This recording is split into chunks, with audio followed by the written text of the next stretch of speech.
Subscribe to my study channel and press on a bell icon to get latest video on Python, data science and machine learning. Alright everyone.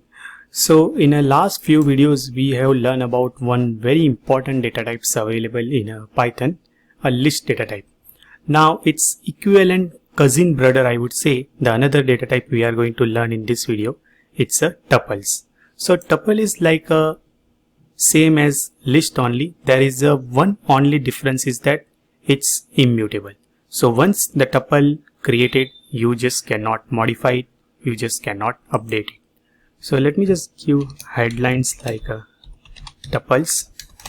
Now let's try to create one tuples. So tuples always start with these smaller brackets, and inside that you can put all your values. Let's say 56. You can even put non-homogeneous kind of element. So let me just keep, let's say, hello, and if I just execute it, it has returned the tuple. Alright, let me assign it to some t1 variable, and you can see t1 is tuple. We can confirm it with the help of this type function. So it's a kind of tuple. Now suppose you want to change some value. Let's say t1, the same way indexing also works here. So if you want to grab, let's say, t11, so it will be a 3.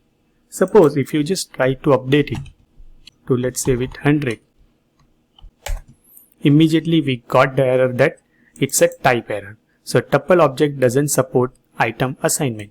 That means it's immutable. Once it is created, you just cannot change or update anything. Apart from that, let's see how we can even grab with a slicing notation also. So let's say I want to grab 56 and a true. So 56 has been pointed by index number 2. So from 2 to 3, but as upper bound is excluded, I am just putting 4. So it has written 56 and a true. Let's see what methods we can apply on the top of this tuple. So we have just fortunately two methods only. Let's say I just want to find the index of, let's say, true. Oops, it's a capital T. So it has written 3. That means 3 is pointing to true.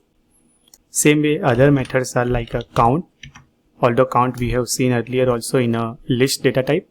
So let's just keep 3. So it has written 1. That means 3 occurs just one time in a tuple variable t1. Alright, so that is all about the tuples, that once it is created, you just cannot modify it. Now where it is being used, where is the use case of it? So suppose you don't want your data to get changed by any other programmer. So in that case, mostly you deal with this tuples. Let's say you are dealing with the image data, and images of size, let's say 120 cross 80. So it will be a 120 in a row and 80 in a, let's say, height, or I would say in terms of column. Now you can change the individual data, image data available in this image, and that is obvious while doing any kind of image related manipulation or image processing stuff. But this height and a width, you just want to get it constant only. You just don't want to change it, and you don't want other programmer also to change. So there are a lot of use cases, but this is one of the use cases where you just can put all those things like width and height as a part of this tuple variable only, so that others cannot modify it. Alright, that's all about tuples. See you into next video. We will see some more data types available in a Python set.